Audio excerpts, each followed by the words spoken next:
Alright, it's J-Hub here.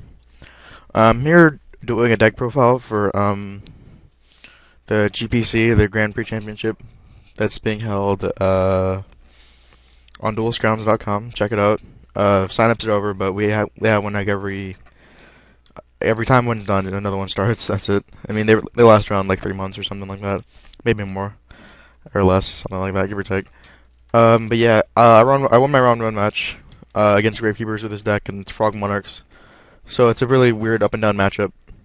I lost, or I didn't lose. I lost game two, and I won game one with a pretty commanding lead. He opened three Descendants, so obviously that's a pretty bad opening hand for him. He opened like three Descendants, two Royal Tributes, and his Royal Tribute hurt him more than it hurt me. But he opens game two. He opened Royal Tribute for three cards. I couldn't come back. And game three, he opened Royal Tribute again for three cards. Except I was able to come back this time with a steady stream of Monarchs and stuff. So yeah, it's a fairly standard Frog Monarch deck. I mean, it's pretty standard for the most part. And here's the tech I'm using. I mean, well, it's not really tech. I know a lot of the decks choose to use the Undying engine. Because it's just a really good engine because you're essentially playing like five swap frogs, and adding Genix Controller to your hand makes him a floater by himself. In addition to this, sending the Treeborn or a Fishborg, and it's a free Fishborg if you already have Treeborn in the graveyard and you summon it. But for the most part, I think it's a very consistent engine, and that most decks using this most Frog Monarch decks should be using that engine. I chose this deck for the tournament because it was a deck I had been testing it for a little bit, but I really wanted to see how it really did fare against the good decks and stuff. But because when I tested it at my locals, I was just playing against random stuff like Nordics and Lightsworn, and I really wanted to test it against the tier 1 decks like X-Sabers and basically X-Sabers, Gravekeepers, and all the good stuff. And because I made the main teched out for the tier 1 matchups. And I made the side more for I had a bad side deck at locals, but I made the side more oriented towards winning the weird matchups. But I felt like with my added tech in the main, my odds in the tournament were slightly higher than most Frog Monarch decks because some of it was unexpected. Obviously, it's not gonna be unexpected anymore, but I chose to use three lads because I thought Light Arch Dragon was just such a big card this format. Like it literally just crushes a lot of decks. And not enough decks utilize cards like Treeborn Frog. I mean, the only card that really does that is Poshul, and Poshul is not even that bad considering it only drains your lad on your turn, and not their turn, which is why Treeborn Frog can be so devastating at times, and it lets you evaluate what to do. But for the most part, once you drop it, you're going to be not guaranteed to win, but you're going to be in such a dominating position a lot of the time that it makes running three all that more worth it.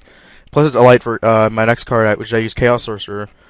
This deck basically takes Formula Monarchs to a new level, and I don't see enough maining Chaos Sorcerer right now. Chaos Sorcerer, in Jeff Jones's words, is that it's like the best card to have during a slow-paced game, because if they have no answers for it, then you're just going +1 every single turn for every single face-up monster they have, and he can let this deck OTK. Enough of it. I don't see enough of them using Sorcerer, considering the deck can abuse it so well. I mean, there's lights in Lad. Formula Synchron, and Effect Dealers, which I do main one of. Yeah, I main one. So yeah, my predicted matchup for the decks, for the top decks of this format, was to be fairly good matchups. Gravekeepers is a very good matchup, unless they open Royal Tribute, obviously, and it's pretty unfortunate that the guy opened twice against me, but I still came back to win. I had fortunate draws right after, so, and against a deck like X-Sabers, you can really pummel the deck if they don't open the nuts. And if this deck punishes playing passively, and because when you try to build up your field, like what X-Sabers tries to do by using cards like Dark Soul and stuff, you can really just apply so much pressure to them by summoning Lads, Caius, Sorcerers, all that kind of stuff. And it can prevent game pushes with cards like Battle Fader and Gores. Sec. I mean, the deck plays like a standard Frog Monarch deck, but it plays also a little bit like the Chaos Plant deck of last format, where you're the one that decks that people like Claudio used.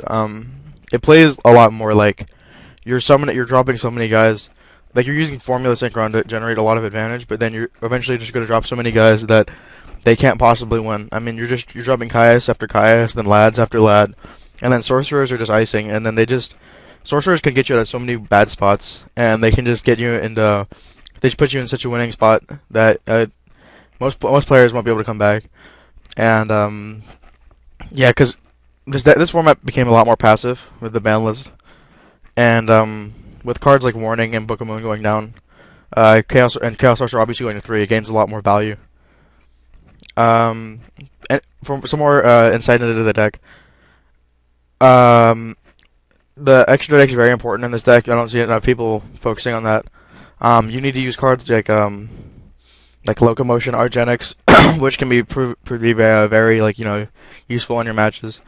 For those who don't know what that does, it's a 9-star Dark Synchro 2500. You need a 1 Genix tuner and 2 or more Dark non-tuners. And when you summon them, you take control of the highest stars monster on your opponent's side of the field. It doesn't target either, unless they tie. And enough people don't really give enough credit to synchros like that. And the synchros are very important in this deck because you can synchro a lot. And yeah, that's basically it. I can't really go into much detail other than this because obviously I'm in the tournament, so I don't want to lose. But yeah, the Genix Undyne engine is really important to the deck. It provides it a steady flow of advantage, and it really is just a great turn 1. Lad, obviously one of the best game-breaking cards, one of the best boss monsters in the game. You just drop him, and then like a lot of players have no idea what to do once after. They're either gonna have to waste a lot of cards to get rid of it, or they're gonna have to warning it and take a -1. A lot of the time, anyways, considering you're normally gonna be tributing floaters a lot of the time. And then Sorcerer is just one of the threats of the deck, and you just go threat after threat after threat, and Chaos Sorcerer is just another one of those stream of threats that just comes along. Alright, so yeah, this is my deck profile for the GPC. Any questions you can direct to me about the deck. If you want, the deck list will be posted after the event, and it'll be posted along with this. Alright, okay, thank you. Bye-bye.